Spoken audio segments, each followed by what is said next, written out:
In today's video, I'm going to teach you how to share tasks in ClickUp. We'll go from logging in to sending a secure link with the right permissions, so your teammates see exactly what they need. First, open ClickUp in your browser and head to the login page. On the sign in screen, choose Continue with Google. If your organization signs in a different way, just use your usual method. When Google prompts you, pick the account that's connected to your ClickUp workspace. This ensures you land in the right place and can access the task you want to share. Once you're in, navigate to the task you want to share. You can find it from your spaces and lists, or use the search bar to quickly pull it up. Click the task to open its details view. Look toward the top right of the task window and click Share. This opens the sharing panel where you control who can see or edit the task.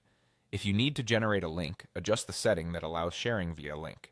Choose whether the link is available to anyone with the link or limited to people in your workspace, depending on your privacy needs. You can also invite specific collaborators directly by typing their name or email into the field at the top.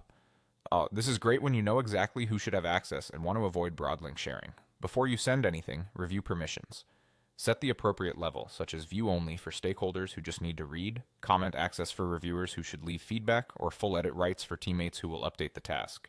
Matching permissions to each person's role helps protect your workflow and prevents accidental changes. When you're ready, click Copy Link. Paste that link into Slack, email, or your team's messaging tool. It's a good idea to include a brief note with context, like what you need reviewed and by when, so recipients know exactly why they're getting the task.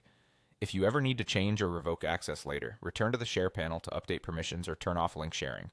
And that's all there is to it. You've logged in, opened the task, configured sharing and permissions, and copied a shareable link. Follow these steps each time you need to loop teammates in, and you'll keep collaboration smooth, secure, and organized.